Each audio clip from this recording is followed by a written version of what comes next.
Hello everybody, welcome back to Wolfeei Extras. I recommend turning your volume up a little bit because I am ill and I will not be speaking very loudly because my voice simply will not allow it. Today I was supposed to record the results of the questionnaire. By the way, thank you for 855 responses as of roughly 24 hours since the questionnaire has been out. That is awesome. That is amazing. Thank you very much. I will probably still try to make this happen. However, I am a little bit ill, so excuse me if I forget or if I just don't get the chance to. Regardless, I found a thing on Reddit today. This is the post, a motley collection of MCC hot takes, and I thought before reading the post, let's just make a video about it. Let's get my proper reaction, and I will give feedback on if I agree, disagree, and if I think these are hot takes. Excuse me if I cough during the video, by the way. It's because I'm ill, so just a heads up. I'm so sorry. Alright, let's start. Number 1. Tier lists are best used for team building. Now, this is a take I have already expressed on my channel before. I'm not sure if this person is a viewer of mine on this channel, but as some of you may know, I have already expressed before that I think tier lists are only really useful for team building, and otherwise there's no purpose, there's no point. I get why people do them, but there's no point. Like, it doesn't help anyone. You're just comparing people skill-based, something they might not even have control over, and it's just a little silly. If you do like a tier list based on tallest MCC player, I guess that would be fine. Oops. Tallest MCC player would be fine, or like, I don't know,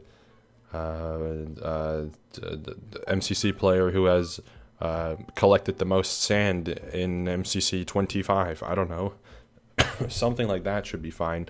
But otherwise, yeah, I agree that they're only really useful for team building. So this is, I don't think, too hot of a take, especially because for me at least, I've already said it in the past, and I think a lot of people agree. So yeah, hot take, no. Do I agree? Yes. I'm sorry. Number 2, if MCC ever does a celebrity event, Jack Black will be a part of it. Pretty simple one here. Jack Black is a really well-liked celebrity and is known to be a Minecraft player. Jablinski Games, for those of you who are not familiar. He has done much crazier things for various events in the past, and the comedic potential of teaming him with players like Wilbur and Ollie is truly limitless. Especially if it's a charity event, I would deem Jack Black as the best candidate for a truly hugely recognizable celebrity to make an appearance. I don't know if that's true. I think, because you have to look at it like this, right? There's 2 ways this would happen. Either Scott has contact with Jack Black and then asks, hey, would you like to play? Or Jack Black knows of MCC and then asks to play and then it's noticed. I don't know if either of those would happen, but who knows? I mean, he's played Minecraft in the past. I don't know if Jablinski Games is still an active YouTube channel. I know he had a little run when PewDiePie was doing Minecraft. That was really fun. Otherwise, I don't know. I'm not too sure. I don't know what who all would be considered a truly hugely recognizable celebrity, but I mean, like Doja Cat. Jack Manifold asked Doja Cat to play. I don't think she would actually ever do it, but that's someone. Post Malone played Minecraft in the past. Who knows? I think there's a lot of options. I think most of them are not too likely. I guess is this a hot take though? No, not really. I think a lot of people could agree with it. I think the main hot take is MCC doing a celebrity event, which I think is extremely unlikely. I think they would love to do it probably, but it's so unlikely. And then the Jack Black part, once they get to the point where they can get 40 celebrities, I think Jack Black being one of the people in it would not be too far out of the question. So maybe. Alright, number 3, Captain Sparkles will not win MCC until the Ace Race map changes. Before MCC 29, he averages top 10 over his last 10 events. Now what? He's yet to place lower than 21st on the map. Oh, what? Never mind. I don't know. I guess he's just doing worse at Ace Race. I don't think it matters that much. I think he can win. I mean, he won MCC 28, right? So I guess it's not too far. I swear that was the same map as well. So I feel like you're just wrong. I don't know. That's not a hot take. I guess that is a very hot take.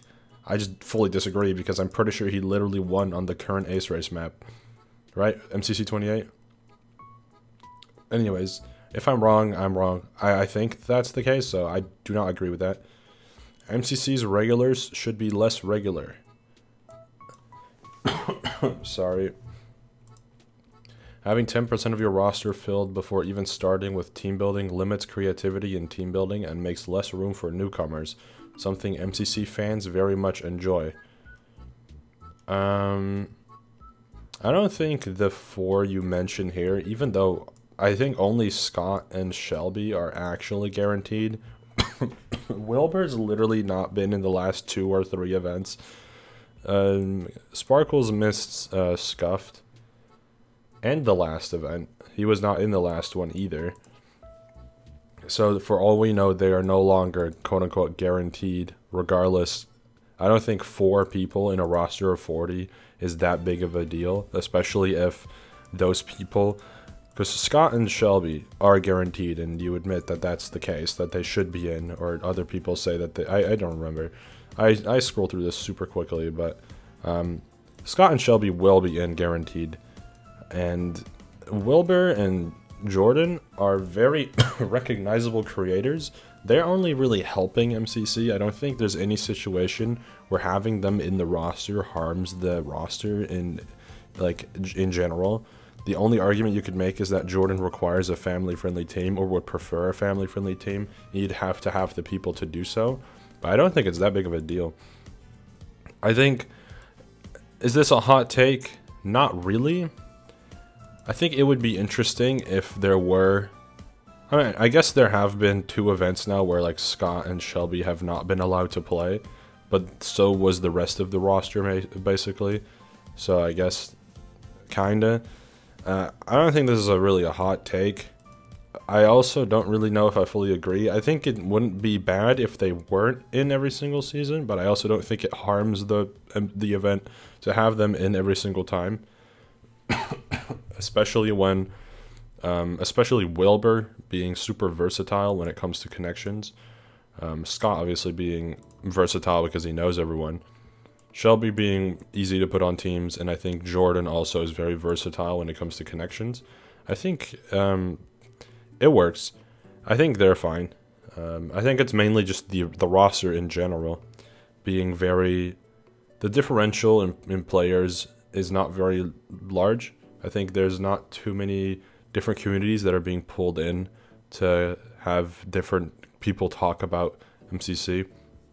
I think the main people that are talking about MCC now are the MCC fans on Reddit and Twitter and Discord and whatever, and then the MCC haters, which is like all the people that were basically just I don't want to say like the dream viewers because that's too much of a generalization, but I think when I say that, a lot of people will understand.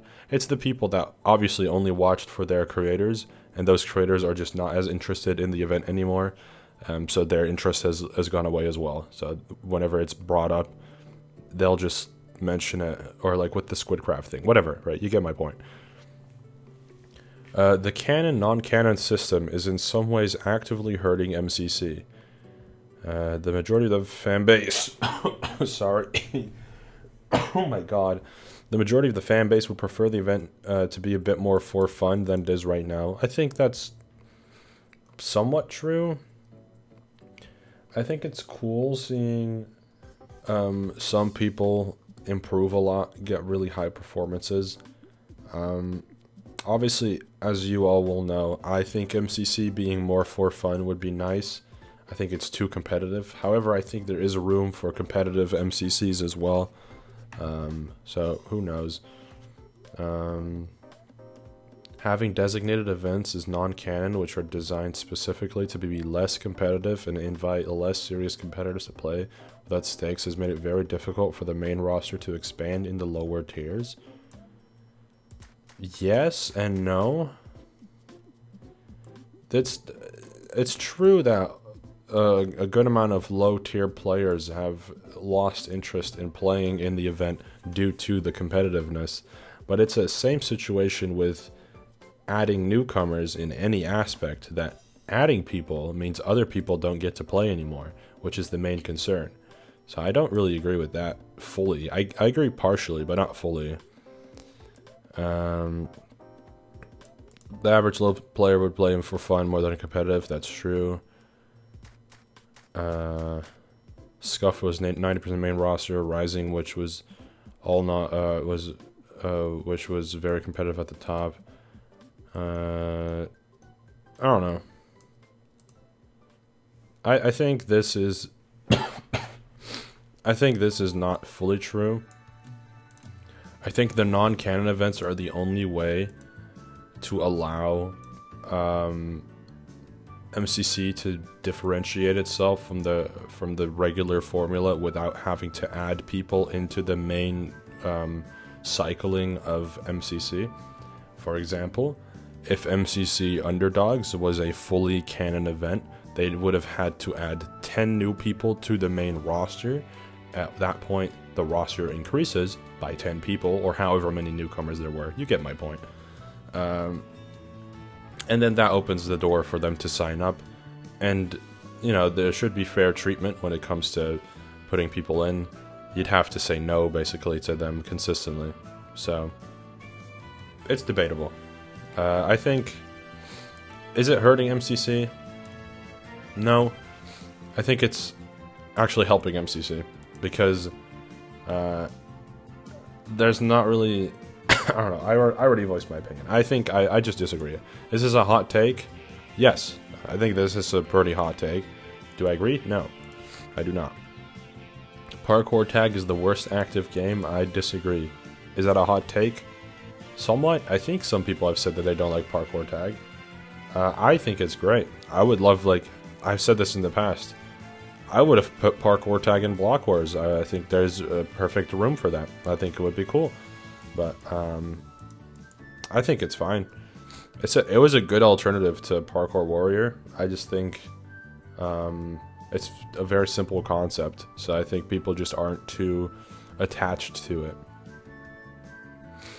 I'm sure this will garner me a fair few downvotes, maybe. It's fundamentally flawed from a player experience and viewer experience. For the players, the main problem is that while all roles are engaging to play, only the hunter role is rewarding. When I say rewarding, I don't mean coins, I mean gameplay. When the hunter is in direct pursuit of the runner has no control of the situation, as there's only one viable strategy, one best path to follow, whereas the hunter can punish any deviation from this best path by cutting a corner and taking a shorter route to achieve a tag. Additionally, when the space between the hunter and runner is less than 10 blocks, comms advice from teammates is entirely useless as the players move too quickly and unpredictably for it to be useful, often leading to faster tags than would have occurred if no comms had been attempted. A game that actively punishes attempts at... I think you're looking into it a bit too much, buddy. I don't agree. I just really don't. I think from a viewer experience, it's pretty interesting too. I mean, I don't know. I think it's fine. So, hot take, maybe. Do I agree? No. I think this might be a hot take, but I'll give my opinion on what I think the worst active game is, and I know some of my friends agree. I think To Get to Their Side is the worst active game in MCC. That game is fundamentally flawed. You're testing movement skill. That's what the game is about. It's different types of movement skill, except you add punching, which has nothing to do with movement. You basically add a level of frustration to something that otherwise requires precision and just focus. So it's a little scuffed. I think it's the worst game MCC has. I genuinely would love I would enjoy playing Build Mart more than To Get to Their Side. That's probably a very hot take, but that's just my opinion. Block versus beep test should replace parkour tag. No, I disagree. I'm not even gonna read your explanation, but I disagree. It doesn't fulfill the same purpose. Beep test. Beep test is a fun way to test parkour skills on a small scale. I guess parkour tag is a good way to test parkour skills on a small scale, but the objective of the game is very different. Beep test to me kind of just feels like a shorter version of Parkour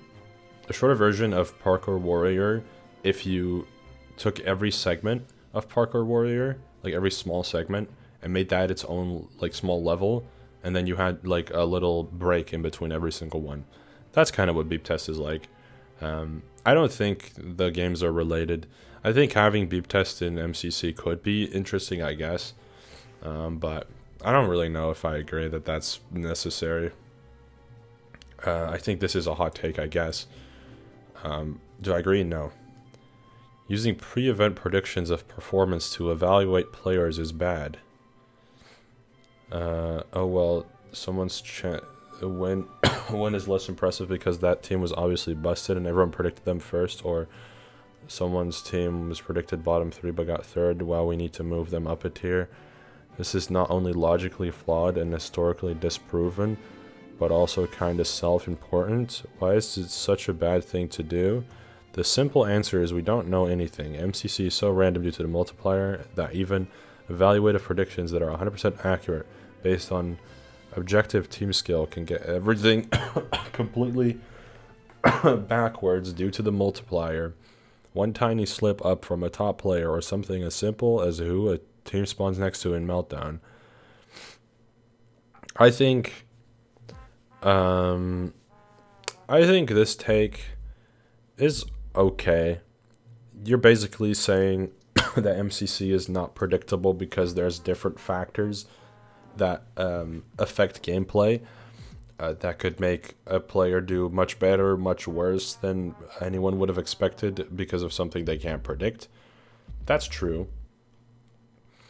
I don't think saying pre-event predictions of performance to evaluate players is bad. I don't think that's entirely true, because it's a hit or miss, right? It's a bit of a hit or miss. If someone who's really good does worse than they're expected to, people go, oh, they did worse than we expected them to. Now, whether you want to share that publicly online is your choice to make, but I think that's a logical approach when it comes to evaluating how well you think someone did do or will do. If someone who's bad does good, you're like, oh, they did really good. Whether you want to share that publicly is your choice to make. But I think that's good to share. It's nice to have people support each other and whatnot. I think this take is a hot take. However, my take on this is doing pre-event predictions or using pre-event predictions of performance to evaluate players isn't bad.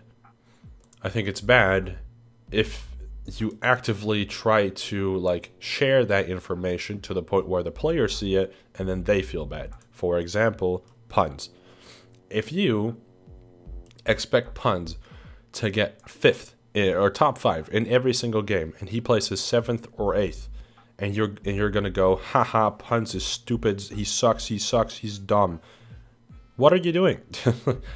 He did good. If a top 5 player gets top 10, that's good. Now, if a top 5 player gets 20th, that's something you can note. You can be like, oh, hey, top 5 player got 20th. I wonder why. You shouldn't go, oh, top 5 player got 20th. Haha, wow, they suck now. Oh, we're going to nerf them from S tier to F tier because they're dookie. That doesn't make any sense. So, I think this take is hot. Do I agree with it? No, not really. Alright. Canon events need to vary their balancing target score. I generally don't understand why Scott hasn't done this yet, but I'm not a huge event coordinator, so I'm sure there's factors I don't understand. Scott, on the off chance you are reading this and want to elaborate, I'm sure I'm not the only one interested in your reasoning. The advantages of things are... Okay, and I'm sure I can convince you in only 3 phrases. Quigza is balanced. A full competitive Hermits team is balanced. You can add more highly requested high skill players and have it be balanced. Alright, let's look at these 3 sentences and look at why they would convince Scott Smager. Quigza is balanced. Scott does not care. I can guarantee you that right now. Scott does not care that this is balanced. If it was for Scott, he would never consider this duo. He probably won't, because it's ridiculous. It's a ridiculous duo. Would it be fun to see? Sure, it'd be cool. Do I think... I think this take, right? Can events need to vary their balancing target score? I don't think it's a hot take. Do I agree? Yeah, I do agree. Because even though I say the Quigza argument doesn't matter, Scott doesn't care. A full competitive Hermits team is balanced? Now that's interesting. I think that's something Scott would look at and go, huh, that could be cool. That's a good argument. You can add more highly requested high skill players and have it be balanced? Scott does not care. I can tell you that right now. He doesn't care. It doesn't matter. So you've given him 3 sentences, 2 of which he does not give a single crap about, and 1 that he might be interested in. So I don't think you're going to convince him here. Sorry if I sound rude. Maybe it's just because I'm sick, but that's just my take. The idea is simple. That's true. It could be an event over 9,000 coins. All stars would be perfect. 1 below 7.5k coins. Underdogs or whatever. Perfect. Keeping a lot closer to the normal bouncy levels. I don't know. It could be interesting. I truly believe that the same players always leading teams in canon MCCs is the biggest source of the feeling of repetitiveness that MCC teams can sometimes have. Kind of. The biggest source is how many teams feel the same. Now that's not because JoJo is the best player on the team. That's not because Fire Breathman is the best player on the team. That's not because Pizza Hut's the best player on the team. I think having like a Pete and Quig duo does help, because like, I mean, everyone will agree that Fruit Ninja was a fantastic team. They didn't win. Probably would nowadays, but they didn't win. It was the only chance to see Fruit Berries and Illumina work together on a team where one of them is not the best player on the team. I don't remember which one of the 2 was the second frag, but it doesn't really matter. I think the main issue is how similar some people's teams are. Pete's had some pretty similar teams, where it's like Pete with Hermits, Pete with Solidarity Gaming, Pete with In the Littlewood, Pete with whoever, right? It's all the same. It's all the same. Like, that's the main issue. Even like back in the day, I mean, like the Dream SMP people all had like the same teams. There was like so many things that happened like basically as the same team. I mean, early MCCs literally had teams a rerun, mostly Scott's teams if I recall correctly, but they literally had a rerun of a team twice. I know Scott had a rerun of him like in MCC 2 to 3 or something, and I know there was the quote-unquote rerun team of Dream and Captain Sparkles, right? Or something like that. I could be wrong. So yeah. I think this is a not too very hot take, and I do agree with it. So I don't know. I think this is interesting. Number 10. The Click should be MCC's next newcomer. I'm going to just disagree. I think this is a very hot take. I'm going to disagree because I have no clue who this is. Let's see. He's not traditionally mechanically skilled. That's fine.